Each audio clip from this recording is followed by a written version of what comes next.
So I want to continue on that topic of a partnership agreement or a buy-sell when people are co-owning land. One really good way to do this is to form a land partnership. Watch this video to learn more. Hi, I'm Jason Wagner, the farm lawyer. I help family farmers pass on the farm to the next generation every single day. Today we're talking about buy-sell agreements and partnership agreements, particularly focused when we have people that are co-owning land together. It's a common situation where maybe father and son or two brothers are farming together and they're purchasing a lot of land together and they're acquiring all of this so that they can grow their farm operation. But then they're wondering, well, what happens next? One of us is obviously going to die or retire before the other person, but what happens with the land? Well, what I like to do a lot of times in these circumstances is to form a land partnership. And with a land partnership, we can set out the rules as in who can vote on this. Obviously, if it's just the two brothers, we're typically going to allow them to vote.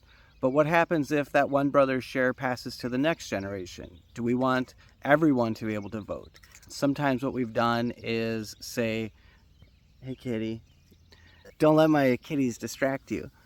Sometimes what we might say is, hey, you as a family unit must vote as one. We don't want to be drug into any disagreements that exist between a bunch of siblings or cousins. You as a unit have to decide how you're going to vote together. Another reason we like these partnership agreements is we can set out how we're going to determine what the purchase price is and how it's going to be paid.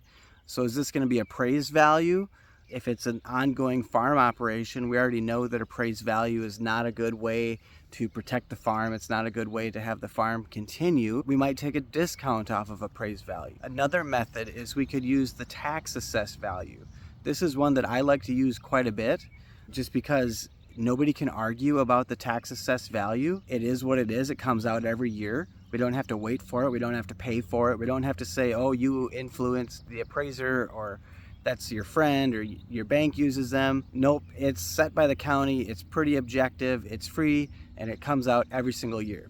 So we just look at what is the assessed value on the tax statement. Oftentimes that's going to be a little lagging behind fair market value just because the way that property tax assessments work.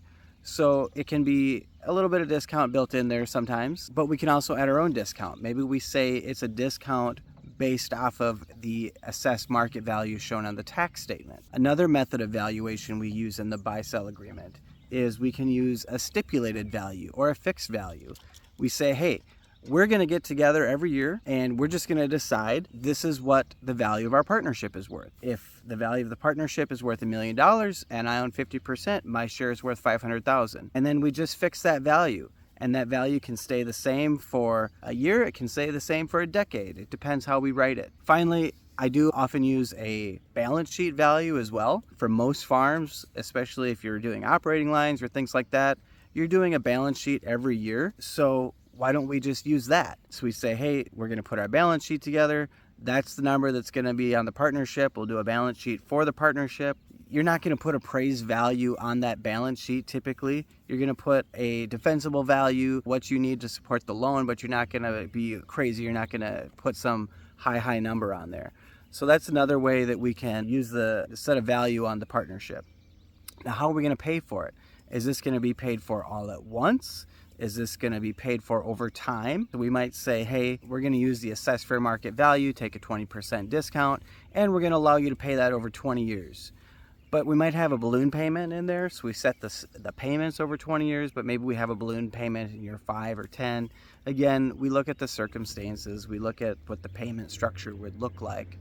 I like to typically put that at what's called an AFR, is a low interest rate. It's the applicable federal rate. And that's a good way for us to get a quick and easy number if we know what the buyout is and we know what the terms are. Of course, we have to think about the triggers. Is the trigger for the buyout because we want out, it's a voluntary withdrawal, retirement, or is it a death or a divorce, or is there a judgment? Of course, if it's a death situation, we always want to say, hey, if there's life insurance, use the life insurance as a down payment. Sometimes we have life insurance, sometimes we don't. It depends where we're at in life when we start this. Younger guys, that life insurance is not going to be too difficult or too expensive. If I've got people that are in their 60s or 70s, life insurance is probably out of the question. So we really have to look at the economics of this transaction and look at the long-term goals. Do we want the farm to continue? Is there a successor? Or is this just a holding mechanism to get us to the next generation and to build into the estate plan? But all of this can really help us avoid some of that courtroom drama, some of that fighting over valuation. How's it going to be paid for? I don't like what I got. The partnership agreement gives us more structure. It gives us an outline, everybody agreed to it, and this is the plan and the structure that we're using. So, as I've said in other videos though, you do have to be careful in Minnesota. If you're forming an entity to own farmland, you have to make sure it complies with Minnesota's corporate farm law. Don't get stuck forming an LLC and then not registering it. You're gonna regret it. You're gonna miss out on $500,000 of estate tax savings. Don't make that mistake. And if you'd like to learn more, check out farmlawyer.com or subscribe to my channel.